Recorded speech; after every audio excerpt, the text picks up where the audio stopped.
लिए आप देख सकते हैं कि यहाँ पर जो है कि आप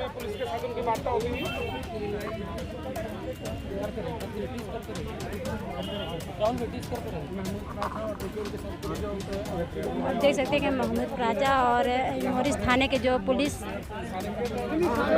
कर्मी हैं, यहाँ पर आप देख सकते हैं कि यहाँ पर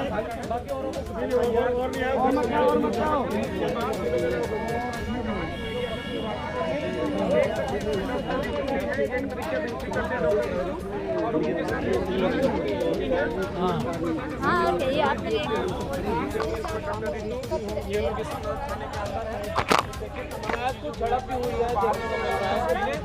देख सकते हैं कि अंदर जो है कि पुलिस कर्मियों से और महमूद राजा डॉक्टर रितु के साथ झड़प हो रही है और देखने में ऐसा लग रहा है उनको अंदर ले जाया गया है। अभी देखते हैं बाहर आने के बाद क्या पूरा मामला है। ओरली आके ड्यूटी ऑफिसर साहब को एसएचओ साहब के खिलाफ एफआईआर करने के लिए गुजारिश करके गए हैं, कंप्लेंट की है ओरल। और हम कल फिर आएंगे यहाँ पे अपनी आज की कंप्लेंट के ऊपर क्या कार्रवाई की है एसएचओ साहब ने, खुद अपने खिलाफ एफआईआर की है या नहीं की है। प्रकार से SC/ST एक्ट में यदि एसएचओ साहब एफआईआर नहीं करते दर्ज तो खुद उनके ऊपर एफआईआर दर्ज होती है। एसएचओ साहब के खिलाफ, DCP साहब के खिलाफ एफआईआर दर्ज कराएंगे और इसी प्रकार से उसको भी हम फॉलो करें। है ना, पहले आत्महत्या करने पे तो मजबूर नहीं कर पाए इस आयरन महिला को, आयरन लेडी को, तो डायरेक्ट हमला करके जान से मारने की कोशिश कर रहे हैं हम। कभी तो डरेगी, कभी तो बीमार होकर मरेगी, कभी तो इसको हम हमला करके ही मार देंगे। मारने वाले वही हैं और पुलिस पे दबाव, अगर पुलिस को निष्पक्ष रूप से काम करने दिया जा रहा हो तो अब तक डॉक्टर रितु को तो राउंड द क्लॉक सिक्योरिटी होती ना।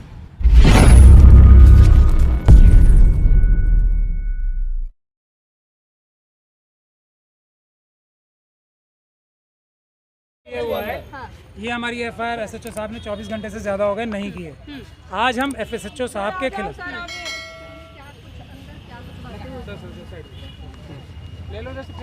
कल डॉक्टर रितु के ऊपर जो हमला हुआ था उसकी उन्होंने एक कंप्लेंट की थी एसएचओ साहब को।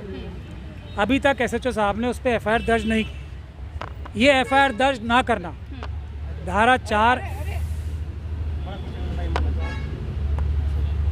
धारा 4 SC/ST एक्ट के तहत कॉग्निजेबल ऑफेंस है। आज हम ओरली आके ड्यूटी ऑफिसर साहब को एसएचओ साहब के खिलाफ एफआईआर करने के लिए गुजारिश करके गए हैं, कंप्लेंट की है ओरल। और हम कल फिर आएंगे यहाँ पे अपनी आज की कंप्लेंट के ऊपर क्या कार्रवाई की है एसएचओ साहब ने, खुद अपने खिलाफ एफआईआर की है या नहीं की है ये जानने। और ऑब्वियसली अगर आज की कंप्लेंट पे भी एफआईआर नहीं की तो कल दूसरी एक कंप्लेंट और करेंगे कि आज की कंप्लेंट के ऊपर भी कल एक और एफआईआर दर्ज करें। ये भारत का संविधान है, ये भारत का कानून है, SC/ST एक्ट है और हम ये रोज़ काम करते रहेंगे। और हम दिखाएंगे सब लोगों को, पूरे देश को, कि भारत के संविधान को, कि जो बाबा साहब डॉक्टर भीमराव अम्बेडकर ने बनाया है उसकी क्या ताकत है। और आम नागरिकों को भारत के संविधान के ऊपर से पूरा भरोसा रखना चाहिए, किसी भी हालत में संविधान के ऊपर से विश्वास नहीं तोड़ना चाहिए।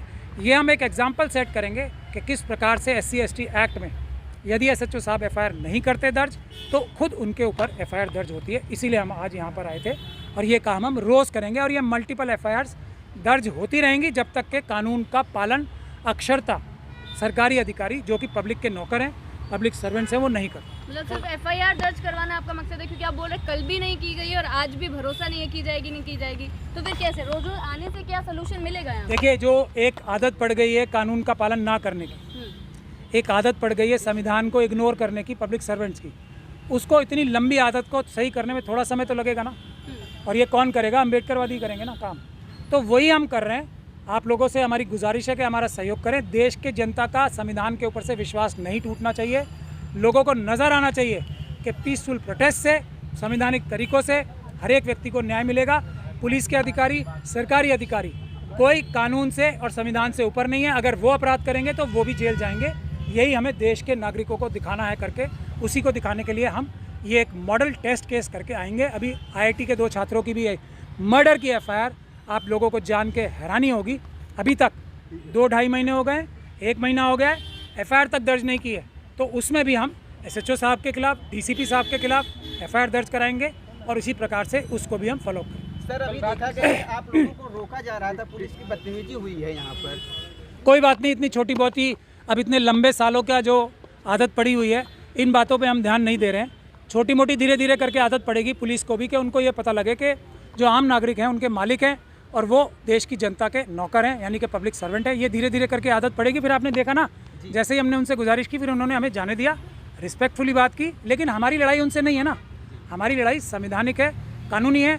उनको कानून का पालन करना है, हमें भी कानून का पालन करना है, यही हमारी लड़ाई है और कोई हमारी किसी से लड़ाई नहीं। कल रात को डॉक्टर रितु के साथ क्या घटना हुई थी उसके बारे में जरा एक बार आप लोग बताएं। डॉक्टर रितु इस बात को बार बार बता चुकी है, मैं भी बार बार बता चुका हूँ कि डॉक्टर रितु को पायल तड़वी, रोहित वेमुला, चंद्रशेखर प्रोफेसर जो जम्मू के थे, उनकी तरह मजबूर किया जा रहा था कि वो भी आत्महत्या कर लें। चार्जशीट फाइल हो गई, ये साबित हो गया कि प्रिंसिपल साहिबा ने पुलिस की नज़र में इतना बड़ा अपराध किया है, उसके बावजूद भी उनका अरेस्ट ना होना, इसके बावजूद भी पुलिस का उनकी मदद करना, इसके बावजूद भी उनको वाइस चांसलर द्वारा उनके पद से ना हटाना, इसके बावजूद भी आरएसएस और बीजेपी का उनको सपोर्ट करके पुरस्कार देना जो कि सरकार चला रहे हैं, इसके बावजूद भी जो प्रिंसिपल्स एसोसिएशन है दिल्ली यूनिवर्सिटी की, उनको अपना एक चार्जशीटेड प्रिंसिपल को जो फोर्जरी करते हुए चार्जशीटेड है उनको अपना जनरल सेक्रेटरी चुनना, ये इस देश में जो हो रहा है इसी को हाईलाइट करने के लिए हम लोग संघर्ष कर रहे हैं। ये सिर्फ डॉक्टर रितु के साथ नहीं हो रहा है,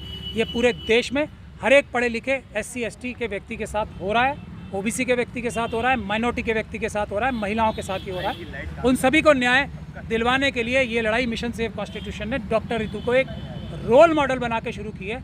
आप सभी से हमारी गुजारिश है, इस संवैधानिक लड़ाई में पीसफुल प्रोटेस्ट करके हमारा सहयोग करें। डॉक्टर रितु के प्रोटेस्ट को क्या खत्म करने के लिए कोई प्रेशर बन रहा है क्या ऊपर से? कल का हमला जो हुआ है, मैंने बताया ना, पहले आत्महत्या करने पे तो मजबूर नहीं कर पाए इस आयरन महिला को, आयरन लेडी को, तो डायरेक्ट हमला करके जान से मारने की कोशिश कर रहे हैं। कभी तो डरेगी, कभी तो बीमार होकर मरेगी, कभी तो इसको हम हमला करके ही मार देंगे, ये हो रहा है। और ये मोदी जी बेटी बचाओ बेटी पढ़ाओ का जो झूठा नारा लगाते हैं उसकी प्रकाष्ठा है कि उन्हीं के संगठन RSS ने इस ऐसी प्रिंसिपल को पुरस्कार दिया है, अभी टीचर्स डे में पुरस्कार दिया है, कितने शर्म की बात है। और उन्हीं के जो प्रिंसिपल्स हैं, प्रिंसिपल्स कैसे वोट देते हैं हमें सबको पता है, सरकारी अफसर हैं तो सरकार के दबाव में ही वोट देते हैं, उनको मजबूर किया है कि ऐसी प्रिंसिपल को जो चार्जशीटेड है फोर्जरी में, उसको जनरल सेक्रेटरी बनाए। तो ये मोदी जी के डायरेक्ट वरदहस्त से हो रहा है सब कुछ। ऐसा नहीं है कि हमारे प्रधानमंत्री जी को IB रिपोर्ट नहीं देती होगी, ऐसा नहीं है कि दिल्ली पुलिस उनको रिपोर्ट नहीं देती होगी, हर सुबह IB की रिपोर्ट जाती है ना। बेटी बढ़ाओ बचाओ, बेटी पढ़ाओ बेटी बचाओ का जो उनका नारा है, अगर उसके प्रति वो 1% भी सीरियस होते तो डॉक्टर रितु के केस में वो पर्सनली इंटरवीन करते।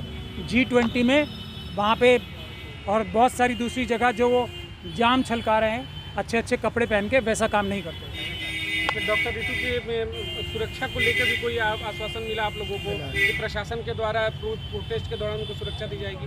देखिए, जब मारने वाले वही हैं और पुलिस पे दबाव, अगर पुलिस को निष्पक्ष रूप से काम करने दिया जा रहा होता तो अब तक डॉक्टर रितु को तो राउंड द क्लॉक सिक्योरिटी होती ना। उनका तो अधिकार ये 2 साल से है जो उनको नहीं दिया गया। और दिल्ली पुलिस की स्पेशल सेल ने एक झूठी रिपोर्ट फाइल की ताकि उनके ऊपर दबाव बना रहा है, उनको हत्या करने की कोशिश का मौका दिया जाता रहा है इस प्रिंसिपल को और उसके जो को-कॉन्स्पिरेटर्स हैं। और अब उन को-कॉन्स्पिरेटर्स में वाइस चांसलर साहब और जो प्रॉक्टर साहिबा है उनका नाम भी जुड़ गया है। अब उनके खिलाफ भी पूरे सबूत आ चुके हैं कल की घटना के बाद। तो आप समझ सकते हैं कि उनको सुरक्षा ना देना तो इस साजिश का हिस्सा है ना, जिसमें स्पेशल सेल दिल्ली पुलिस भी शामिल है।